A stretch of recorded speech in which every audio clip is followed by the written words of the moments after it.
So Adrian is the co-founder of Opsmate, which is an automation first startup. So let's listen to his journey on building an automation first startup and about the opportunities and challenges that they are facing right now. Adrian, over to you. Hey guys, nice to see everybody. I'm really excited to have the chance to chat with you guys for a lot of reasons, but mainly because uh I'm a business person. So the question is like, what the hell is this like MBA doing at this amazing meetup with this like huge room of technical talent? Like it's almost like that party in college that you walk into and you're like, I'm not supposed to be here, but I like it here. And how do I make more friends? So that's sort of my lead up into this. I've NAN has been on my radar really since October when I met this gentleman that lives in Edmonton, Canada, that I think that a lot of you other folks know, Mr. Jason McFetters. Um, and I have to give him like a huge shout out for introducing me to what is happening in business automation beyond Zapier. So let's just set the scene that way. So a little bit about me, like what do I want to be when I grow up? I would say that I'm still very much trying to figure that out. But part of what I do for a living is sales. So let me try to sell to you a little bit about why this person who has this kind of like plain vanilla business background, like reform management consultant, like MBA, but I don't really use that for a living. I work for a corporate strategy team for a big CPG company. And then I think that my life really changed in 2014 when I started working for a tech company in business operations, and then was able to lead a tech startup from seed to exit as COO. So, I learned a lot about how to build, grow, and scale companies. But I think that the number one thing that I learned and what's most relevant for this conversation is how I felt after I sold my last company. And it's not like how it looks in the movies. Like it's not Wolf of Wall Street where everybody's, drinking Dom and the $100 bills are coming down from the ceiling, right? The way I felt was just completely burned out and like a marathon runner that couldn't go another quarter of a mile beyond the finish line. So I've been spending the last year of my life, it's been about a year since we sold the last company, and really thinking about why I personally felt just so burned out after that experience. And I think that part of it is that I really thought I knew what I was doing, and I was just doing things by the book, right? It's like what I was taught at the consulting firm and what I was taught in business school. And one of the things that you're taught in the book is that internal operations, all you have to do for that is to buy SaaS, you hire smart people, and let them figure it out. It's sort of the ethic that Uber has made very popular all around. Let's just get a bunch of smart people. Let's get them working 18 hours a day and let them just kind of figure out how to run the company. And what we're building at Opsmate is really, I think, my answer to a different way of building, scaling internal operations at high growth companies. Because, like, let's just face it, the reason why there's so much VC money going into tech is because the margins are outstanding. So, and what VC's hand wave is that as long as your gross margins are good, revenue minus, direct cost of goods sold, as long as that's like a 60, maybe a high 50, we're good. You can have all the cash you want.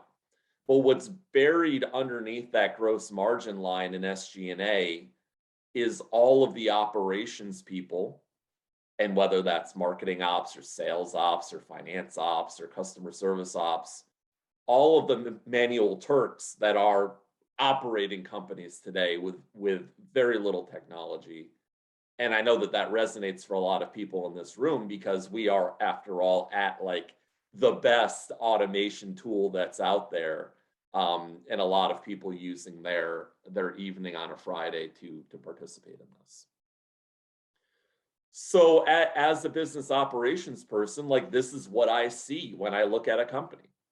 That you have product and engineering building customer facing product. This is what the customer sees. And, bespoke, that full stack engineering effort usually goes to building customer facing product. And that's exactly where it should go. Like no company is thinking about how do I differentiate versus competitors based on internal operations. Maybe there's some conversation in customer service. Hey, it should be a revenue channel. Get that. But the reality is that there's all of this hidden effort, which just kind of goes on the back of operations people to just operate manually. Like your seven SaaS apps, your 5 spreadsheets, priorities changing. Oh, there's a board meeting next week. Let's drop everything because we need to create all these reports manually. And I think that this is sort of how I would describe what the status quo looks like. And as a founder, you can't go wrong just doing what everybody else is doing. And what everybody else is doing is, let's just build a V1 of ops. Like I think about ops as having MVPs too. That looks like Slack, email, spreadsheets, maybe a little Asana.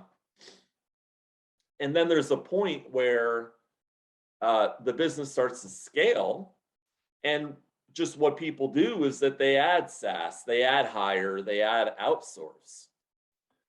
But what people don't, I think, intentionally realize by following the status quo is that more unconnected tools adds more complexity.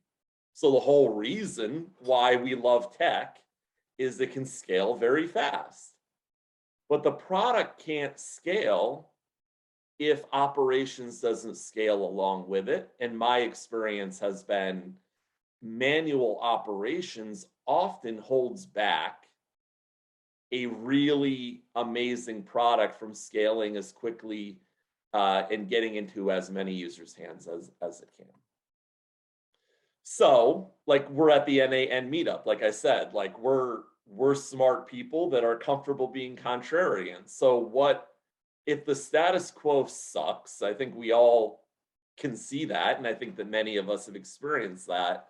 Like, what does another option look like? And really, we're building Opsmate to be that other option, and not to say that people shouldn't follow the status quo. That is an option today, but what we're building is another option, where instead of just adding SaaS and adding labor, that once you've evolved beyond kind of the V1 operations stage, that this is exactly the time to begin contemplating automation. And what can that look like? Like, what is the work we're doing? Let's do something fairly shocking and like write it down. Like nowhere I've ever worked has had workflow diagrams. And you know why?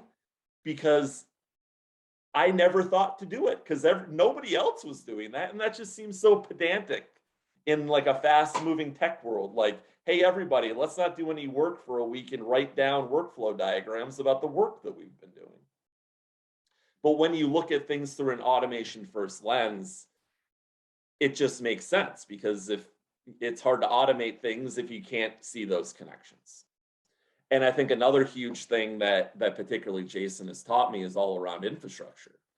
That like at my first job ever out of college, if I was home doing work, I had to dial into a VPN to hit a on-prem network that was in a little closet in the building that I worked in. And what I'm seeing from clients, particularly clients that work with a lot of PII, is that they don't really understand the risk that they're putting customer information through by just like, say, sharing public links over Slack.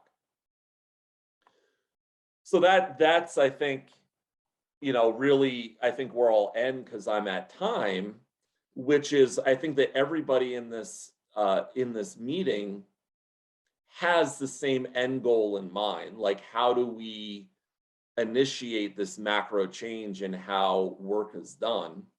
And I think my goal in this talk was just to kind of give the business ops perspective, a very non-technical perspective about how it looks when you're the COO of a company and you have a decision to make about how to build ops. And I'm very, very optimistic that the next generation of founders, the founders that are using, Bubble to build their SaaS and using Notion for knowledge management and using Pipe to securitize some of their MRR so they don't have to sell part of their company for capital, that this amazing new breed of founder is going to be embracing a very new way of building internal ops. That's really, like the title of this presentation, an automation first mindset. So I'll stop there. Thank you all for the opportunity to talk. Yeah, appreciate it. I'll kick it back to you, Herschel. Thank you. Thank you so much, Adrian. This was really helpful. And yeah, I see a lot of people in the chat also agreeing with me and agreeing with you. And I have a question. I know you have to jump off to another call. So just one question that I came across in the chat is, how do you explain this to the business and not let them stay in the old habits? It's an amazing question. And I'll tell you how we're handling it at Opsmate is that we are talking to companies very, very early in their cycle. Like, we're talking right around the time that they're about to raise a seed round and trying to hit them right at that inflection point where it's like, we know what we have doesn't work. Like, we don't even have basic tools, and to provide them with a product that they can use in lieu of buying everything separately and having all these non-connected apps. So I just to summarize, I think that as an industry, we need to think about even earlier in the maturation process to get companies building automation first, so that when they're scaling, past the $100 million of ARR, that there's already that infrastructure and ethic. It's just how we do things. Awesome. Thank you so much, Adrian, for answering that. I don't want to take more of your time. Thank you again for being in the meetup and sharing your story with us. Cool. Nice to meet you guys. And if anybody has any follow-ups, hit me up on Twitter at Adrian Albus.